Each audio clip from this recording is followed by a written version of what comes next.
Max Hayes, presenter of the Nottingham Forest podcast, Garibaldi Red, is with us as well. I often find in these situations, and I know you're not speaking for the whole of the fan base, but the national media can say one thing, and then fans who watch them week in, week out for 90 minutes might have a slightly different feeling. Is that the case, or are the majority of the fan base still very much on his side? Yeah, possibly, Mark. Thanks for having us, first of all, and nice to see Chris's Christmas jumper as well. I should have probably made an effort. Well, none of us can match Chris's Christmas effort. But I think the problem is these rumours have been all the time. As a Forest fan, we've seen them. I mean, he was even slightly rumoured to be leaving the club towards when we were in the playoffs and fighting for the playoffs. And it seems like these stories keep coming out of the club. How they come out, I would love to know. But I think that it just puts a huge amount of pressure on Steve Cooper and of course the players, but I think the expectations this season are different from the fans. Whether you agree with that or not, I think the fan base this season is split 50-50 of whether we will stick with him or whether we should make a change. Again, we've made huge signings. The owner's invested a huge amount of money in the summer. He's on about stadium plans and almost in his last statement to the fans, because he doesn't speak often, Mr. Marinakis. He's not a man that likes to be in front of the cameras. But he said that Forest were aiming to be a top European club in the next 3 years. Now, that is a massive challenge, and if you're Steve Cooper, a manager that took the club from bottom of the Championship in pretty much 6 months to a playoff final, then survival last season, you'd be thinking, what on earth is he going on about? Because the thing is, I think a lot of our discussion is, well, brought them up, took over when they were near the bottom or at the bottom of the Championship, brought them up, kept them up last season, so on and so forth. But then when you actually delve into some of the games this season, then you could maybe see why, not definitely get rid of him, but you could see why there might be questions. Bearing in mind, Forest's home form last season was really the rock on which they stayed up. They've drawn at home with Burnley. They've drawn at home with Brentford. They've drawn at home with Luton. They've been beaten at home by Brighton. They've been beaten at home by Everton. Now, you can make your own judgment on those clubs, but that shows where they are with the home form. Yeah, 2 losses. Aston Villa, though. Yes, they did beat Aston Villa, yeah. And I carelessly left that out. You're right. I think a lot of Forest fans, to be fair, were saying that Villa game was we hit Villa on an off day. And whether you can agree with that or not, I mean, thing is, if Forest hadn't have beaten Villa that day, it'd have been no wins in 10, which is an awful. Yeah, we did, Chris. You're right, we did. but then you, I suppose you look at kind of football in general, and you think if buts and maybes, and that's what everyone talks about. The same way that Villa fans talk about that if they'd have beaten Forest that day, they'd have been top of the league. Well, they're not. So I mean, look, I think the expectations are different this year. And I don't know why that is. I think the atmosphere, for some bizarre reason, is massively changed at the City Ground. It was a fortress last season, just like you mentioned there as well, Dan, with Newcastle coming to the City Ground. This season's different, and for the first time in a long, long time, there was booze around the City Ground at full time. And to say that's 2 home losses on the bounce, first time since April, that is now. It's a concerning stat. And these are games we should have been winning. Realistically, you should be saying that you're going to win the Everton game. Realistically, you're saying that you should win the Luton game that we were 2 goals up and then lost. And I think one of the most concerning things for Forest and for Cooper that doesn't help him is the in-game management. It's the possibly what fans would recently call poor substitutions of maybe leaving Chris Wood on the pitch too long against Everton. Why didn't we make a change? We had Divock Origi on the bench, and I think he had a stat like he scored against Everton every time he's played against them, so a lot of Forest fans were crying out for him. But ultimately, it does lie down to the players on the pitch. But then in the same way, tactically, Forest haven't been good enough recently. I feel like it is what Chris was saying about that second season thing. I think the first season that you're playing teams that are coming up, it's that surprise factor that they've got, especially like going to the Forest Ground. Like, I've played at the Forest Ground like multiple times in the Championship, but that atmosphere that night was something totally different. And I think once that surprise thing's away with a lot of teams, you've played against them twice, and you've got all of that stuff to analyse and then go again. I think that's where you do see teams struggle in that second season. So all those results that we're getting at home, and that first was a lot of it would have been like the surprise of going there and not knowing the players. They've now got all these players that have already had a year in the Premier League that all these analysts can look at. Can you really be surprised in this day and age? A team coming up for the first. I mean, you could take Luton, I suppose, as coming up for the first time. Can you still be? Well, I think so, just because you surprise? haven't.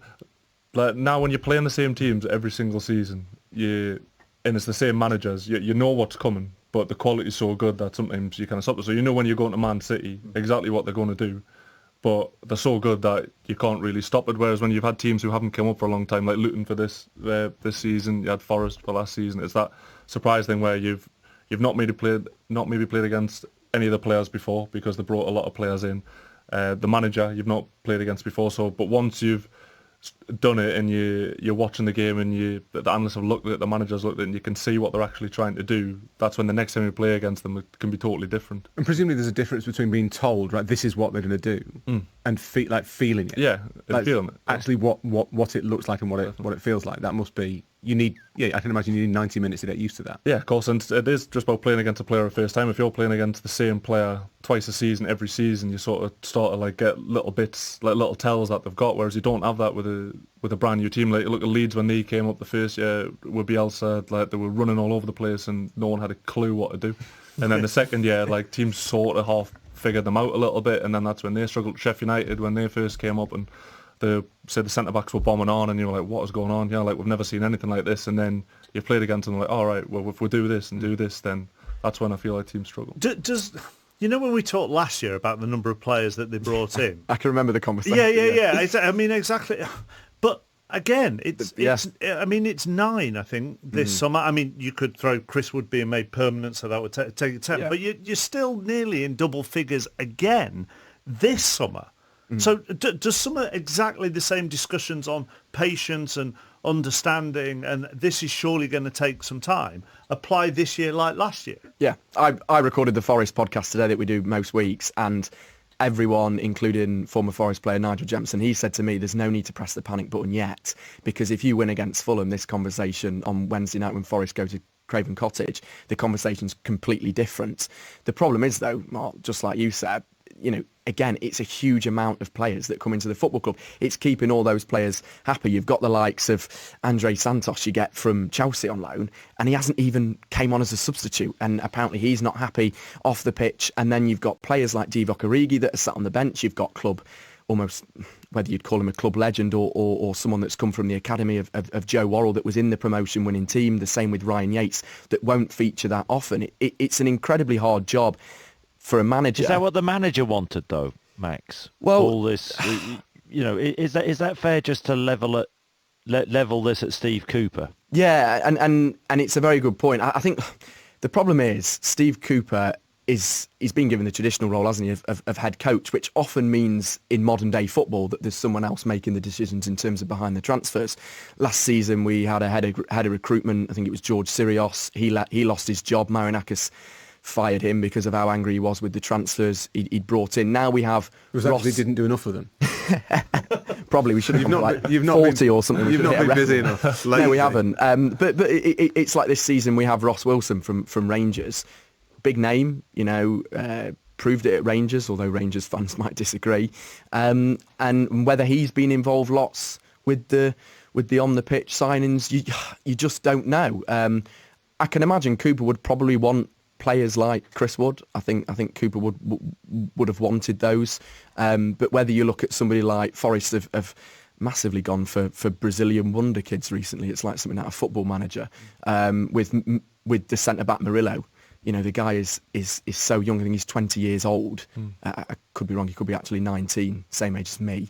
And the talent from him is unbelievable. He had the biggest chance of the game for Forest against Everton, and that tells you everything you need to know. And it's probably a concerning thing that the centre back had probably the best shot on target for Forest. Is that the issue that Forest have got, though? You say that second season expectations are different. I suspect people at City Ground aren't thinking the same as Marinakis. They're not looking at it thinking we have to finish top 10. But no, it's natural as a fan that you want to see a bit of progression. If you finished 15th last year, you want to finish 14th at least this season. That's normal.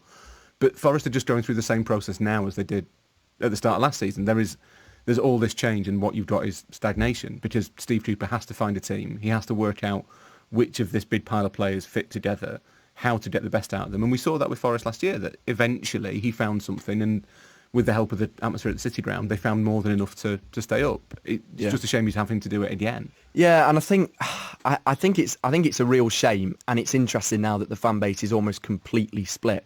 I'll speak to one guy who sits behind me at Forest, and he'll be saying we need to make a change. It's natural progression. You see the likes. Is that an age thing, Max? Is it the older Forest fan who wants to? No, serious question. Yeah. There's this thing at West Ham, isn't there, where the older West Ham fans want David Moyes to stay, and the younger one. You've Is got there? to, so that, yeah, It's probably a good point, to be fair. I mean, Is that based on like a UGov poll, Chris? Have you? No, How have you got that? Just. Well, it doesn't Is that matter on- what my sources are, Rory. That's all. Just as you wouldn't reveal yours. Come but on. that's the Well, thing. you're only doing it. I mean, your sources are just age of the crowd. It's not. I mean, it's not. Just pausing. that for- confidential. Don't try and the footage belittle and- my sources. No, I'm not belittling your sources. Is it callers No, to 606? Hang on a minute. That'll No, be it. That'll hang be on it. a minute.